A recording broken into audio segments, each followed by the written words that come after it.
कायादिराम और अंतराम है। देखो दो अक्षरों में भी अनंतराम है। जीवन का बदलाव, अगर सारे बॉर्डर पे लड़ने चले जाएंगे तो बदलाव तुम्हारे चचा लेके आएंगे। हर कसौटी पे खरा उतरना पड़ता है भैया, देशभक्ति को साबित करना पड़ता है। लेकिन कैसे? बोले लोगों को मोटिवेट कीजिए, आर्टिकल लिखिए, जुलूस निकालिए, आगे आगे दिखिए, पोस्टर छपवाइए, चैनलों पे जाइए। आपको शायद ज्ञान नहीं है, ये देशभक्ति इतनी आसान नहीं है। तभी चौथे ने कहा, देखिए सच्चा देशभक्त वो है जो अपने नेता का समर्थन करता है, बाकी बातें छोड़ दीजिए। कोई विरोध करे तो देशभक्ति दिखाइए उसके।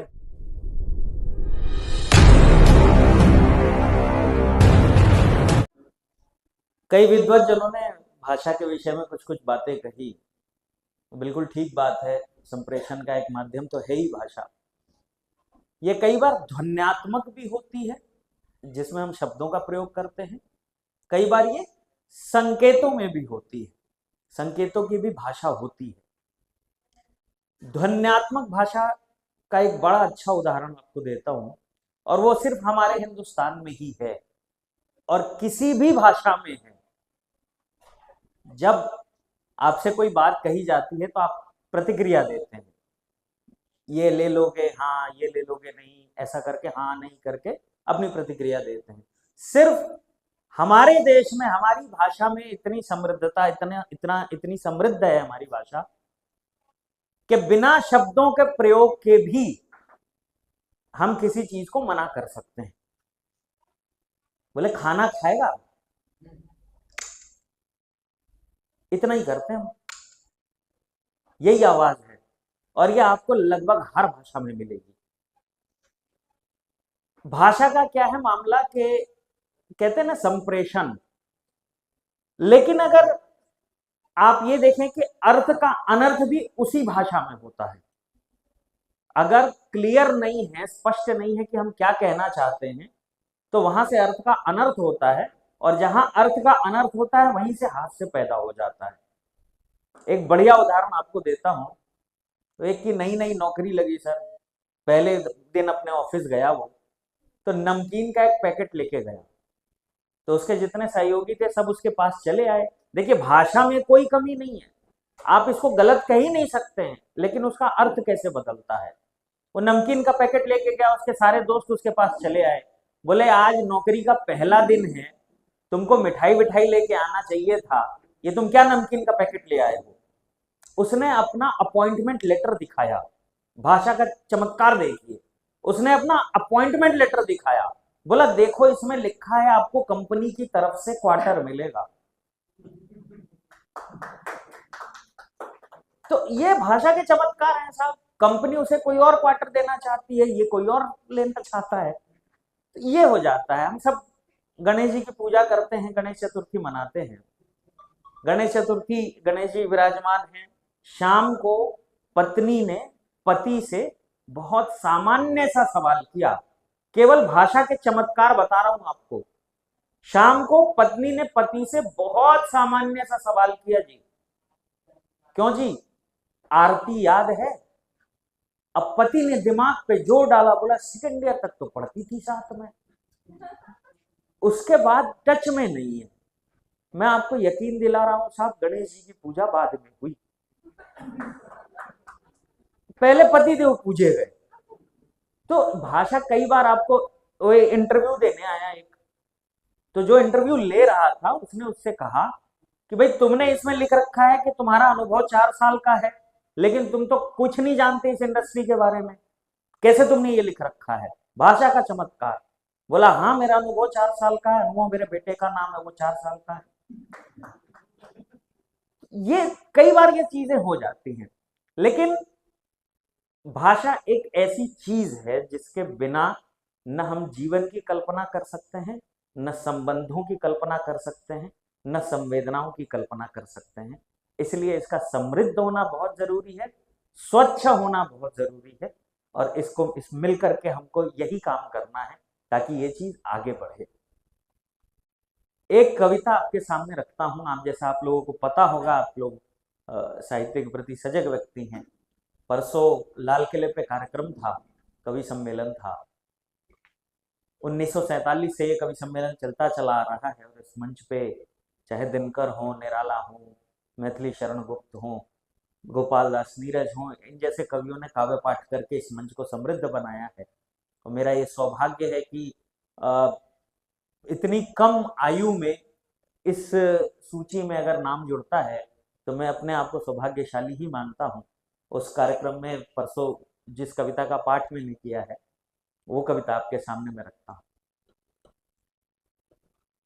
हम शाम को टेलीविजन जब खोलते हैं तो हम क्या देखते हैं? कई पत्रकार बंधु भी यहाँ बैठे हैं।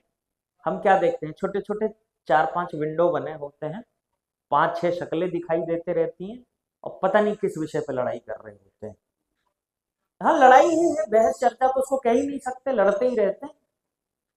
बात कोई सी भी हो, आखिर में आके राष्ट्रवाद, देशभक्ति पे आके टिक जाती है। एक दिन मेरे मन में एक प्रश्न आया कि देशभक्ति क्या है? अद्भुत प्रश्न है साहब, देशभक्ति क्या है? मैंने 10 लोगों से पूछा, मुझे 10 अलग अलग उत्तर मिले। देशभक्ति सापेक्षिक होती है। ये एक सैनिक के लिए कुछ और हो सकती है, एक शिक्षक के लिए कुछ और हो सकती है, एक दुकान वाले के लिए कुछ और हो सकती है, हर किसी के लिए अलग अलग हो सकती है। फिर मैंने कहा कि फिर इसमें समानता क्या हो? तो एक रचना हो गई है। रचना की भूमिका सिर्फ इतनी है कि 4 अलग अलग विचारधारा के लोग देशभक्ति को साबित करने में जुटे हुए हैं।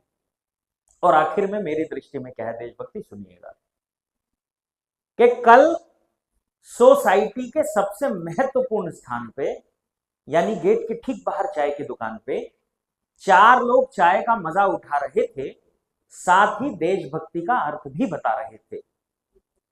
एक ने कहा, मेरा यह मानना है कि देशभक्ति का संबंध आपकी मानसिकता से है, न कि वास्तविकता से है। अगर आप मान ले कि आप देशभक्त हैं तो हैं, इसमें क्या परेशानी है? बाकी बातें बकवास है, बेमानी है। तभी दूसरे ने कहा, वाह, बस मान लेने भर से हो जाएगी देशभक्ति, बदल जाएगी हवा, हो जाएगी उन्नति। तो लीजिए हम मान लेते हैं हम 14वीं सदी में जी रहे हैं, फिर तो आप ये चाय बादशाह अकबर के राज में पी रहे हैं। अरे देशभक्ति का मतलब कुछ करने से है, सीमा पर देश के लिए मरने से है। तभी तीसरे ने कहा, वाह, जो मुंह में आए बस बोलते जाओ। अरे देशभक्ति का मतलब है बदलाव। अगर सारे बॉर्डर पे लड़ने चले जाएंगे तो बदलाव तुम्हारे चचा लेके आएंगे। हर कसौटी पे खरा उतरना पड़ता है भैया, देशभक्ति को साबित करना पड़ता है। बोले कैसे? बोले लोगों को मोटिवेट कीजिए, आर्टिकल लिखिए, जुलूस निकालिए, आगे आगे दिखिए, पोस्टर छपवाइए, चैनलों पे जाइए। आपको शायद ज्ञान नहीं है, ये देशभक्ति इतनी आसान नहीं है। तभी चौथे ने कहा, देखिए सच्चा देशभक्त वो है जो अपने नेता का समर्थन करता है, बाकी बातें छोड़ दीजिए। कोई विरोध करे तो देशभक्ति दिखाइए, उसके दांत तोड़ दीजिए। मुश्किल हो, आसान हो, नफा हो, नुकसान हो, हर हालत में अपने नेता का समर्थन करना जरूरी है, अन्यथा आपकी देशभक्ति अधूरी है। इसके बाद उन चारों स्वयंभू देशभक्तों ने चाय वाले छोटू पर कसी फप्ती, क्यों रे तुझमें भी है देशभक्ति, क्यों रे तुझमें भी है देशभक्ति। अब यहां कविता समापन की तरफ है, लेकिन एक एक पंक्ति अगर आपको लगता है कि जो छोटू ने उत्तर दिया है और वो देशभक्ति हो सकती है तो प्रतिक्रिया दीजिएगा तालियों से और बताइएगा कि हाँ छोटू ने ठीक बात कही है। बोले क्यों रे तुझमें भी है देशभक्ति। जूठे गिलास लेकर खड़ा था छोटू, जो अपने घर का सबसे बड़ा था। बोला साहब मैं अनपढ़ हूं, मुझे नहीं पता देशभक्ति क्या है, कैसे की जाती है। मैं तो वही करता हूं जो मेरी माँ मुझे सिखाती है। मैं तो वही करता हूं जो मेरी माँ मुझे सिखाती है। ईमानदारी से चाय बनाता हूं, 4 रुपए की लागत है, 6 में पिलाता हूं। हर साल 27 जनवरी और 16 अगस्त को ये पंक्तियां अगर आप तक पहुंच जाएंगी तो मेरा यहां आना सार्थक हो जाएगा। हर साल 27 जनवरी और 16 अगस्त को सड़क पे गिरे झंडे चुनता हूं, सावधान हो जाता हूं जब भी जनगण मन सुनता हूं। और देशभक्ति का एक रंग और दिखाता हूं, आपकी तालियां मुहर लगाएंगी कि क्या ये भी देशभक्ति है। सावधान हो जाता हूं जब भी जन गण मन सुनता हूं, कूड़ा कचरे के डब्बे में ही भरता हूं, कूड़ा कचरे के डब्बे में ही भरता हूं, सड़क लाल बत्ती पर ही पार करता हूं, इस पौधे को रोज पानी डालता हूं, छोटी बहन के साथ खेलता हूं, उसे स्कूल लेके जाता हूं, कभी किसी को तकलीफ नहीं देता, फालतू एक रुपया नहीं लेता, बस यही करते करते रोज सुबह से शाम हो जाती है। अनपढ़ हूं साहब, मुझे नहीं पता देशभक्ति क्या है, कैसे की जाती है, कैसे की जाती है, कैसे की जाती है। ये तो बात हो गई। इन तमाम चीजों का संप्रेषण भी अलग अलग माध्यम से हमको करना है कि देशभक्ति का मतलब सिर्फ सीमा पर लड़ना ही नहीं होता है। अगर हम अपना काम ईमानदारी से कर रहे हैं, हम अपना काम समर्पण से कर रहे हैं, तो वो भी देशभक्ति है। आइए, पूरा देश राममय है। दो चार पंक्तियां मैं भी आपको समर्पित करके अपना स्थान लूंगा। पूरा देश राममय है, लेकिन विशेष अयोध्या में इस समय क्या माहौल होगा, क्या वातावरण होगा, चार पंक्तियां आपके सामने रखता हूं। अयोध्या में क्या वातावरण होगा, मैं कल्पना कर पा रहा हूं कि राम भक्त आठों याम जप रहे हैं राम नाम, बालक युवा वृद्ध राम भजन गा रहे, गली गली द्वारे द्वारे घूम घूम लोग सारे, भांति भांति फूलों से नगर को सजा रहे, लौटे थे राम जैसे उत्सव हुए थे कैसे, एक दूसरे को नगर वासी ये बता रहे, और नगरी की भव्यता को देख ऐसा लग रहा है, राम लला फिर से अयोध्या को आ रहे। ये वातावरण हो सकता है। एक कविता आपके सामने और रखता हूं, राम का जीवन आज भी हमारे लिए कैसे प्रासंगिक है। पूरे उनके आप देखेंगे तो एक एक घटना ऐसी है उनके जीवन की जो हमको एक संदेश देके जाती है, और वो संदेश क्या हो सकते हैं। नई रचना है, एक आध पंक्ति अगर भूल जाऊं तो क्षमा करेंगे, मैं आपके सामने रखने की कोशिश करता हूं, सुनिएगा। बल्कि मैं निकाल ही लेता हूं अगर पंक्ति में भूला तो।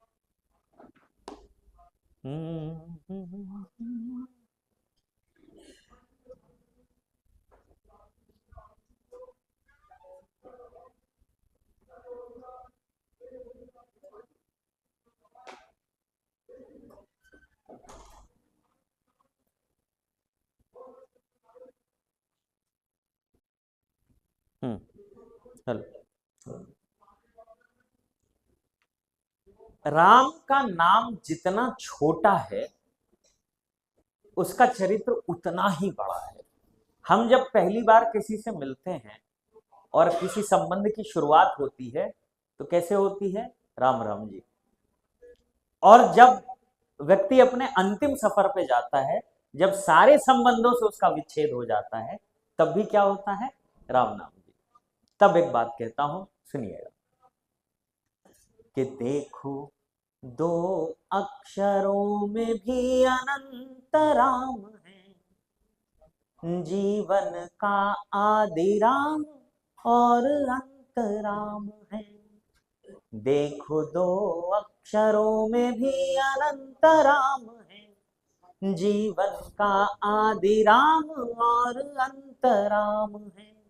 और क्या क्या सीखने को मिला हमको कि निर्णय का क्षण हो और उलझने अनेक हो, एक बार सिर्फ राम का चरित्र देख लो।